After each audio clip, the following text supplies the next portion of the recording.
Sometimes I wanna light up underneath the no smoking sign.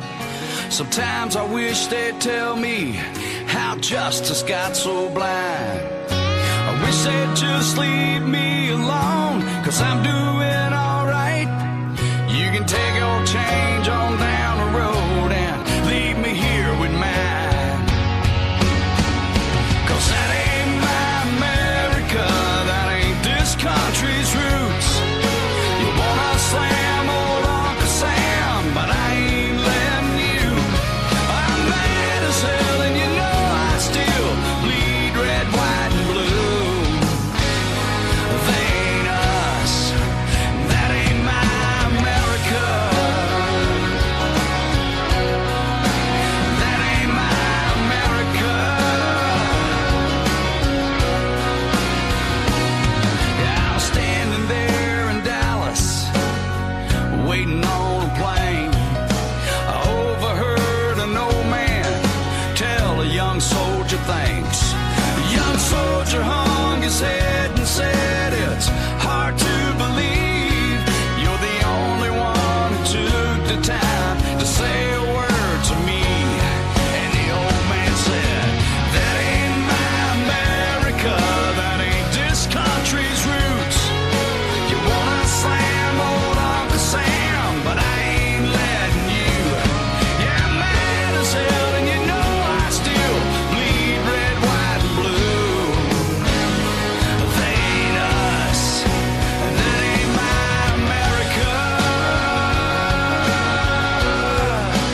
That ain't my America." It's to the women and men in their hands that hold a Bible and a gun, and they ain't afraid of nothing when they're holding either one.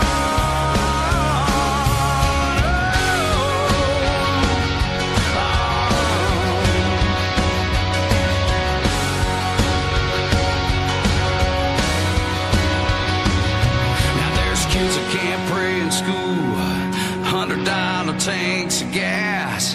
I can tell you right now, this country ain't supposed to be like that. No, that ain't my America, that ain't this country's roots. You wanna slam old Uncle Sam, but I ain't letting you. Yeah, I'm mad as hell and you know I still bleed red, white, and blue. They ain't us, and that ain't my America. Oh no, that ain't my America. No, no, no, no.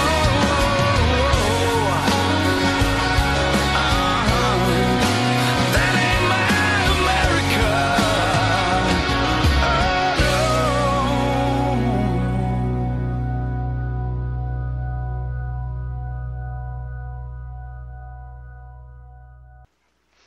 Okay, welcome back. This is John Fireball Anderson from Central Illinois, and this is Patriots on Wheels. Am I the same as your? No. Okay, now, Now you're on. what's happening? I got you on now. What'd you do? Okay, am I on okay? I can hear you just fine now. I had one little program running in the background that I found, There you go. and I shut it off. That was it. So, I mean, So- everything sounds like it's supposed to sound, like we're a bunch of grown-ups here? Yep, and we're online. Really? So here it is. So What a deal. I'll got try 20 to keep it 24 clean, and minutes. we're only a half hour into the program. yep. So Okay, well, let's try to make up for lost ground. Hey, by the way, John, I tried calling in 3 times at that telephone number you gave, yeah, and it does not work. really. So if you're not receiving calls, that may be the reason. Okay. What happens when I call that number is that it rings but once or twice, and then it goes busy. Huh. So darn. it's impossible for people to call in. Okay. Well, Well, But, hey, it's live and learn. yeah. But you can go on the Yep. chat line, Well, Spreaker.com. anyway, hey, do you want to cover? Yeah, let's get into. I want to talk about the memberships getting involved in how your voice can count. And that's what we were going to speak about last weekend, and I know you couldn't make it on. And do you remember what you were going to talk about then? We can either speak One of the about things I wanted to we can either talk about that or stop and go at the red lights. We can go either way works. I mean, one of the things we may want to consider, since we're at the beginning of the riding season right now, is that we may want to talk about things that pertain to riding safety. Okay. And red lights is one of those things. Yeah, it's, and you seem to know a lot about the red lights, and I'd like to go a little bit into that, because I went a little bit over safety last weekend and last Sunday, but I'd really like to, let's get into that. So go ahead, fire away. Anyway, hold on. Okay, George well, Tinkham is with me on Patriots on Wheels. Yes. So we finally got George on. Tink, so go ahead and speak, Tink. Okay, hey, here's what's happening. On the Illinois red light law, if not every traffic signal is sensitive enough to recognize a motorcycle that's sitting there waiting to get through the intersection. Now, some signals are so sensitive that I've triggered them on my 10-speed bicycle. And, I mean, that's wonderful when they're that sensitive. But if you've got, say, a motorcycle with a lot of, frankly, it doesn't even have to be a ferrous metal. It can be alloy metal, as I understand it, and I've got a physics degree that is conductive. What triggers these lights is what's called the Hall effect. You have buried cables in the ground that set up a electric field, and when you have a conductive material that penetrates that field, it disrupts it, and the sensor recognizes that disruption and tells the signal that there's somebody sitting up there waiting to go through, and it causes the signal to proceed with the light changes. Well, that doesn't always work with motorcycles. And frankly, one of the things we've got to remember is the system works with the buried cables. You'll see lines in the road. If you're on top of one of those lines, you stand a better chance of disrupting the electric field and triggering that light. If there's 3 lines in the road, you get in the middle line. And I'm told that if you are at a corner where the lines meet, that you the light. But when you've done everything correctly and it still doesn't work, and you've been there for not 1 minute, but 2 minutes, 120 seconds, Illinois law allows you to proceed with caution. You know, check both ways. If there's other traffic on the road, they have the right of way, and then you can proceed. We convinced the General Assembly that especially air-cooled motorcycles cannot sit indefinitely with the engine running, waiting for a broken traffic signal to do its job.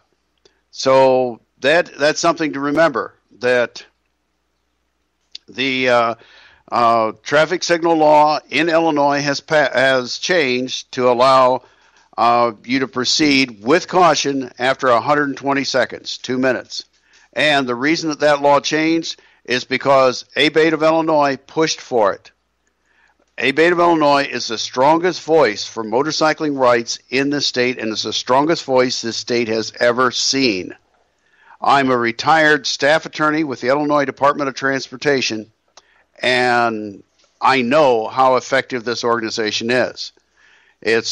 I've lived at the heart of the beast, and I've seen the kind of influence that this organization has in this state. And it's a wonderful thing when people get together, speak with one voice, and act responsibly. Now, one of the things that John and I were going to discuss, and I'm kind of spinning off from one thing to another, John, if that's all right. Hey, go ahead. That's fine. John, are you there? Yep, I'm here. Okay. Okay, I was going to segue from the specific into the general.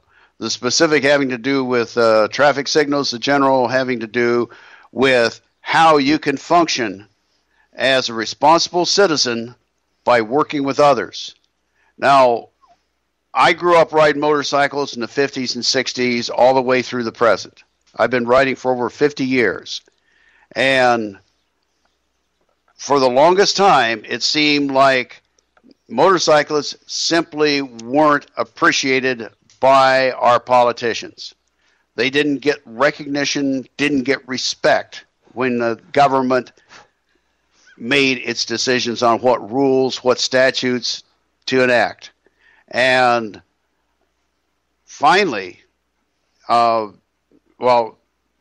really dig deep into history, in '69, a couple of very important things happened. To my mind, one of the most important things was right here in Illinois, and that's when the Illinois Supreme Court handed down a decision in the Freeze matter. Donald Freeze and George Tinkham both got arrested for riding motorcycles without helmets in 1968. Well, one of the two just bellyached and didn't do a damn thing about it, and the other one bellyached to his local motorcycle dealer, Rich Nebb. But Don Freeze did talk to his local motorcycle dealer. Rich Nebb said, that's not right. They shouldn't be able to get by with that. And he helped Don with his lawsuit, helped him financially. The word I got, a mortgage on his motorcycle dealership to help me. Yeah, I don't know what happened there. Yeah, can you hear me? Well, the way I figured, yeah, and you can hear me, I trust, right? Yes. Okay, sure apparently we're having a light drizzle here. Okay. We're having a light drizzle in Springfield, so maybe the equipment can't handle moisture in the air. Who knows what's happening? I was talking about how the Freeze decision in '69 ruled that the General Assembly absolutely could not pass a mandatory helmet bill. And then I think I pretty much cut off, didn't I? Yeah. Or did we get into the seatbelt decision? Nope, you're right in that area where he took it to the Supreme Court. Okay, well, in 1996, the Illinois Supreme Court ruled that seatbelts could be mandated in Illinois. And when they ruled that way, they went back to that Freeze decision and said, to the extent that that is inconsistent, that it is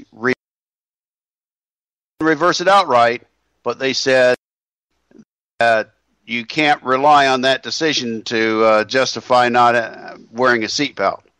And for those bikers out there that think that seatbelt legislation is not related to them, all they have to do is read that CORIG decision.